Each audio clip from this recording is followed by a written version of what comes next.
Retrouve les Chacals en direct tous les mercredis à 21h sur Futur Radio. Et si tu aimes nos replays, abonne-toi, active la cloche et partage nos vidéos. Et oui les amis, nous sommes avec vous sur Futur Radio jusqu'à 23h.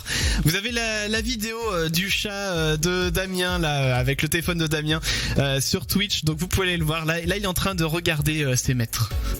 Oui, il nous regarde. Voilà. Il ferme un peu les yeux, je crois. Il ferme les yeux. Il nous écoute. Non, il cligne. Mais c'est ça, mais quand les chats clignent lentement, si vous le faites avec, si vous répondez aussi si mettons vous clignez lentement des yeux avec votre chat vous répond, c'est qu'il vous apprécie. Moi je le fais avec le mien. Ah bah voilà, là il apprécie la caméra. Regarde-moi cette beauté. Par contre on dirait qu'il est méchant. Mais non, là justement il est détendu comme c'est pas permis. Il va faire de... Bon les amis, on va garder une caméra de surveillance sur le chat pendant jusqu'à la fin de l'émission si le chat ne fait rien avec la caméra. Les amis, on est avec vous jusqu'à 23h et tout de suite on va vous donner des petites astuces de bouffe, des petites recettes, voilà, des choses que vous pouvez tenter pendant le confinement, parce que le confinement c'est aussi l'occasion de se mettre à faire de la cuisine. Pourquoi pas. Mathieu, tu commences, je commence, comment on fait ? Vas-y. Allez, je commence. Je t'en prie. Alors, donc on fait ça comme je vous l'ai dit avec Mathieu. Et alors, je vous le dis tout de suite, je suis pas du tout un grand spécialiste en la matière, mais personnellement, j'ai déjà réussi à impressionner des invités avec ces quelques astuces que je vais vous proposer. Alors, on va commencer tout simple et dans le thème du confinement. Pourquoi ? Parce que je vais vous proposer d'accompagner vos pâtes avec autre chose que de la carbonara ou de la bolognaise, parce que ça va bien à un moment. Du pesto. Du pesto. Alors ouais, il y a du pesto, c'est vrai, mais moi je vais pas vous parler de pesto. Alors vous dans le live là et puis sur Twitch également, n'hésitez pas à nous le dire. Qui a fait des pâtes et puis combien de fois là depuis le confinement ? Attends que ça. On a dû faire une fois nous. Enfin, par semaine. Ouais non mais par semaine peut-être. Ouais, ah oui, par semaine. Ouais, ça reste à. Ouais. Bah, moi ça va. D'accord. Bon bah écoutez, c'est pas mal. Clem, toi des pâtes, pas de pâtes ? T'es team pâtes ou t'es... quand même 4 fois par semaine, ouais, quelque chose comme ça. D'accord, et donc on a Watt qui nous dit pas une fois des pâtes. Oh bah dis donc. Les pâtes c'est bon, c'est la vie. Bref, écoutez justement, écoute Watt, je veux te proposer une recette, peut-être que tu vas apprécier cette recette. Je vous propose donc une recette de pâtes poulet curry. Alors c'est aussi simple comme de la bolognaise ou de la carbo, mais c'est moins automatique. Et ça y est, le chat est en train de faire sa toilette, c'est formidable. Il va se lécher le trou du cul. J'attends le moment où il va se lécher le trou de balle. Ça peut être très drôle. Donc en fait, voilà, pâtes au poulet au curry, c'est pas forcément automatique. Alors vous avez évidemment le choix de la forme des pâtes, c'est vous qui choisissez. Coquillettes, spaghettis, vous faites selon votre convenance. Par contre, pour le poulet, je vous propose, pour pas vous embêter, d'acheter de l'émincé de poulet rôti en barquette que vous pouvez trouver au rayon frais. C'est une barquette par personne, en gros, en termes de quantité. Alors, on n'est pas sur du poulet rôti de marché ou de boucherie, évidemment, mais pour faire une recette de pâtes, ça suffit amplement, c'est pas très cher, ça fait le job. Alors, ce poulet-là, il a l'avantage d'être en petits morceaux, donc déjà, voilà, découpé, mais aussi déjà cuit. Donc, vous pouvez aussi bien le manger froid, en salade, ou alors réchauffé. Alors, dans notre cas, on va le réchauffer. Et alors ce que je vous propose de faire justement, c'est de le faire revenir quelques minutes dans de l'huile d'olive. Ça apportera un peu de goût et ça sera meilleur chaud dans vos pâtes. Alors ça, le poulet, c'est plutôt à la fin de la préparation. Donc faites-le plutôt revenir quand vos pâtes ont bientôt fini de cuire. C'est pas facile de se concentrer avec le chat qui fait sa toilette. Donc voilà, faites-le revenir plutôt sur la fin de la préparation de votre plat. Par contre, ce que vous pouvez faire après avoir plongé les pâtes dans l'eau bouillante, c'est la crème de curry. Alors c'est très simple à faire. Personnellement, je fais la quantité à l'œil et selon mes envies. Donc si j'ai envie de beaucoup de sauce, je mets beaucoup de crème. Je recommande plutôt de la crème fraîche ou de la crème épaisse, mais pas de la crème liquide évidemment. Vous versez ça dans une petite casserole, vous mettez à feu doux ou à feu moyen juste pour réchauffer la crème et éviter qu'elle ne se liquéfie, voire même qu'elle bout. Et donc là, la petite astuce que j'ai pour vous, faut savoir qu'avant en fait je versais mon curry sur la fin quand la crème était déjà chaude. Mais grossière erreur, non, le curry faut le mettre dès le début, une petite cuillère à café environ, pas trop pour pas que ça arrache la gueule non plus. Et en fait ça dépend pas mal après aussi de la quantité de crème que vous avez mise au départ. Donc vous faites à l'œil et progressivement progressivement. Donc n'hésitez pas à goûter quand vous avez commencé à mélanger pour éviter d'en mettre trop et que ça devienne immangeable, bien évidemment. Et après, faut touiller continuellement pendant la cuisson de la sauce. N'hésitez pas de temps en temps aussi à surveiller vos pâtes quand même, hein. Mais la sauce, voilà, faut la touiller doucement, continuellement. Et vous allez voir qu'en chauffant, en fait, le curry va révéler ses arômes et petit à petit, votre crème va passer d'une teinte brune à une teinte bien jaune. Et quand la crème est bien jaune, ça veut dire qu'elle est prête. Donc vous pouvez baisser le feu pour la maintenir au chaud et continuer de remuer de temps en temps quand même pour éviter que la crème ne forme une petite peau sur le dessus. Et donc à la fin de la cuisson, vous égouttez vos pâtes, vous les servez dans une assiette, vous mélangez le poulet et la sauce que vous pouvez verser par-dessus les pâtes, c'est toujours plus joli en termes de présentation. Et vous pouvez bien sûr accompagner votre plat d'un petit peu de parmesan ou de fromage râpé. Et alors vous allez me dire à juste titre, les légumes dans tout ça. Oui. Je l'attendais quand même. Et vous avez parfaitement raison, hein. Dans une assiette, les légumes devraient en principe représenter la moitié de l'assiette. L'avantage du poulet curry, c'est que ça peut se marier avec un petit peu tout, donc c'est à votre convenance, salade, tomate ou autre. Personnellement, moi j'aime bien accompagner mes pâtes poulet curry d'oignons blancs et de poivrons découpés en fines lamelles et réchauffer eux aussi à la poêle, comme ça on a une recette complète. Mathieu, je te propose de donner ta recette. Yes, alors moi c'est une recette que j'ai prise parce qu'il y a quelques ingrédients en ce moment qu'on a du mal à trouver en magasin. Donc moi je me suis basé j'ai essayé de trouver une recette où il y avait déjà pas d'œufs parce D'accord. que effectivement les œufs en ce moment c'est assez chaudard et éviter la farine de blé. D'accord, oui, parce que c'est aussi un ingrédient blé, effectivement, compliqué. on se rend compte qu'il y en a peut-être pas, et peut-être alors soit sans farine ou d'autres farines. Donc là j'ai trouvé, donc là t'as fait un plat, et moi j'ai décidé de faire le dessert.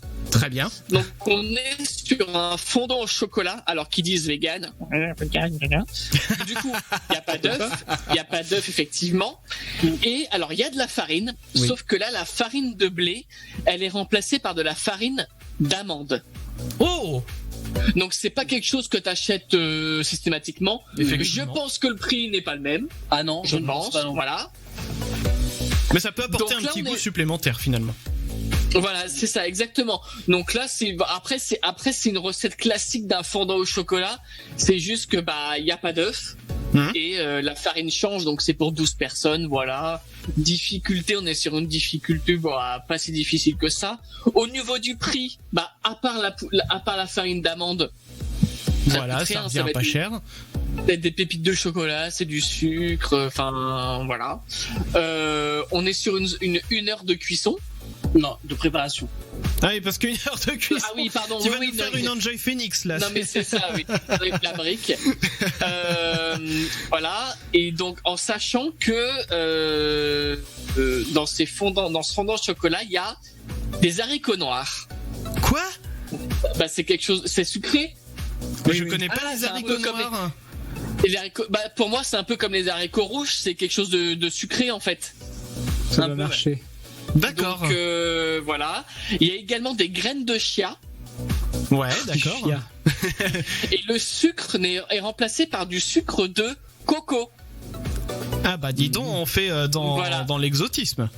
Oui, donc cacao, levure chimique, bien sûr pour que ça monte un peu, de la vanille, un petit peu de fleur de sel. Ouais. Pour agrémenter tout ça. Et des pépites de chocolat noir, donc voilà. Et en accompagnement, vous pouvez servir notamment avec, pour rappeler le sucre de coco, vous pouvez mettre des copeaux de noix de coco. Voilà. Donc voilà, parsemé de voilà de jolis. Voilà. Donc voilà. Écoute, c'est parfait. La petite recette. Si vous voulez, je peux vous proposer, puisqu'on a le temps aussi, d'autres petites astuces de cuisine que j'ai gardées dans un coin. Si vous voulez, ça vous dit ? Allez. Faisons ça. Alors par exemple, on va partir dans un autre univers, l'univers des omelettes, puisque l'univers des omelettes, j'imagine tellement une fiction pourrie avec des omelettes et tout. Bon bref. Donc quand je fais une omelette, alors moi généralement en termes de quantité, je prends généralement 3 œufs pour une personne et je mets plein de trucs dedans. Mais à la rigueur, il faudra que je vous présente ma recette complète un jour. Je voulais juste vous donner une petite astuce de cuisine que je veux donc vous donner maintenant. Elle sera bien pratique si comme moi vous aimez bien garnir votre omelette et que vous avez l'impression qu'il n'y a pas assez d'œufs pour recouvrir en fait tout le reste et faire une bonne omelette digne de ce nom. L'astuce en fait elle est toute bête. Pour ne pas avoir besoin de plus d'œufs dans votre recette, vous versez 1/3 de cuillère à café, donc c'est vraiment pas grand chose, 1/3 de cuillère à café de bicarbonate de soude dans votre mélange d'œufs au début. Et en fait, ça changera absolument pas le goût. Ça va juste aider en fait votre omelette à gonfler pendant la cuisson. Et à la fin, vous pouvez déguster une omelette avec une texture qui est vraiment mousseuse et qui est vraiment agréable en bouche. Donc, hésitez pas à tenter de mettre une petite pincée, de bicarbonate de soude dans votre omelette. C'est vraiment sympa à faire. Et l'autre astuce que je voulais vous proposer pour accompagner cette fois-ci vos viandes en sauce. Généralement, les plats qu'on fait un petit peu le dimanche quand on a le temps, etc. Et que vous voulez par exemple mettre une petite compotée de tomates comme dans les restaurants. Vous savez, le petit machin rond qu'on a au bord de l'assiette, pour manger avec la viande. C'est ce que je vous propose de faire. Donc pour cuisiner en fait une compotée de tomates, il faut compter à peu près une grosse tomate par personne et en proportion environ 20% d'oignons blancs émincés pour 80% de tomates à peu près.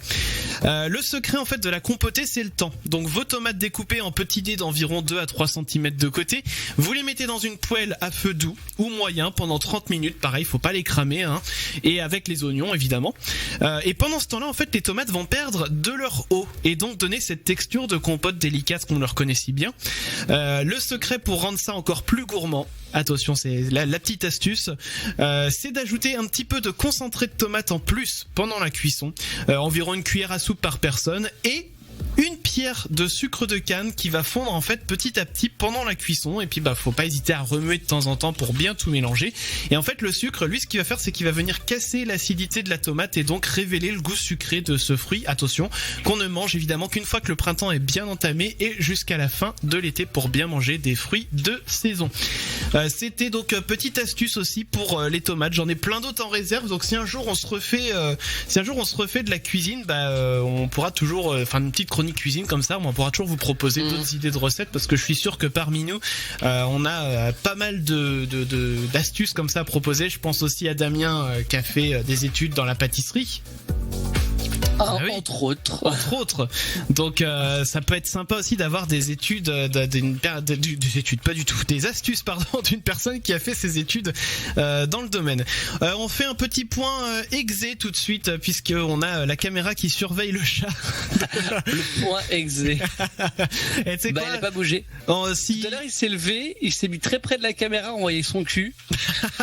On voyait ses fesses quoi, mais on voyait lui de très près et après il s'est couché comme ça, il n'a pas bougé depuis tout à l'heure.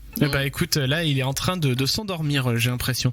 C'est un concept qu'on va peut-être garder, une caméra qui surveille le chat, pourquoi pas mettre une autre caméra qui surveille le mien de chat là qui actuellement n'est pas du tout dans la même pièce que moi. Je vois aussi que sur Twitter on a Mimoso qui nous a envoyé une photo de son chat aussi et qui est en mode sieste également, donc il partage la sieste sur les réseaux. C'est vachement bien. Moi j'aime bien le concept. Les amis, on va continuer de parler pendant cette émission de ce qu'on fait un petit peu pendant le confinement. Je pense, moi il y a un truc que j'ai fait depuis pas si longtemps que ça, parce que j'ai une tendance à être assez couche tard et ça coïncide avec le fait que je suis pas un gros dormeur non plus de base. Et figurez-vous que depuis on va dire une bonne semaine, je le fais pas tous les soirs, mais je le fais quasiment tous les soirs. Avant d'aller dormir, je sors dehors. Vu que j'ai un petit jardin, attention, je vais pas dans la rue et puis je vais pas aller contaminer d'autres personnes. Non, je reste chez moi dans mon jardin. Et alors là, je dis ça pour ceux qui ont la chance d'avoir un jardin ou au moins un balcon pour profiter un petit peu de l'extérieur. Je sors dehors, je me pose sur mon transat et je ne fais rien. Et je regarde en fait les étoiles du coup en pleine nuit, j'écoute les bruits des oiseaux qui sont dans les arbres, je refais un petit peu le monde dans ma tête en même temps et franchement ça fait un bien fou. Mais vraiment de se recentrer un petit peu sur soi, c'est pas de la méditation mais pas loin, et ça fait un bien fou et après je suis prêt pour passer une bonne nuit derrière. Donc franchement ça fait du bien. Si vous avez la possibilité de le faire, vous avez la chance d'avoir un petit coin d'extérieur qui vous appartient, essayez, vous allez voir que c'est vraiment agréable. Les chacals. Les enfants, saurez-vous reconnaître le cri de cet animal? Pour commenter l'émission sur les réseaux sociaux, #les chacals. Bien évidemment. Les chacals. Les amis, il se passe tout dans cette émission, des choses assez improbables. On avait la vidéo du chat de Damien et le chat s'est transformé en Maël. Ça doit être un gros chat. Bonsoir Maël, ça va bien? Bonsoir, oui, ça va. Bon, à part que tu m'as un petit peu énervé, là, Chris. Alors avant que tu fasses ta petite doléance, je rappelle qu'on peut te retrouver dans le Gaspacho toutes les semaines.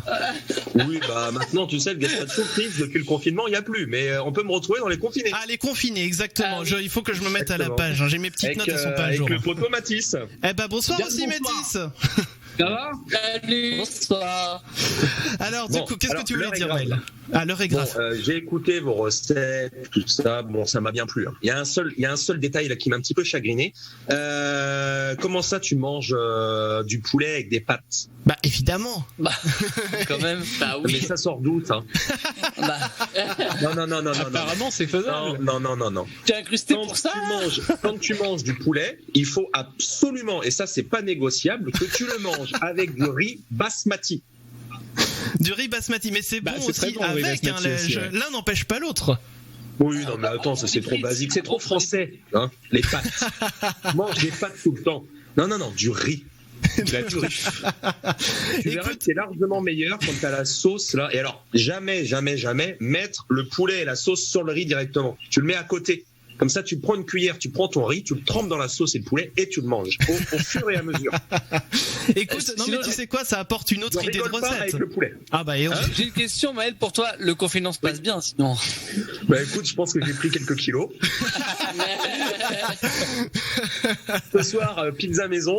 Hier, c'était wrap. Enfin, on se fait plaisir. Hein, du poulet à toutes les sauces. Bah c'est important de se faire plaisir. J'ai envie de dire, on n'a plus que ce genre de choses actuellement, donc faut en profiter évidemment. Et on a le temps de cuisiner. Il faut le faire avec des bons produits.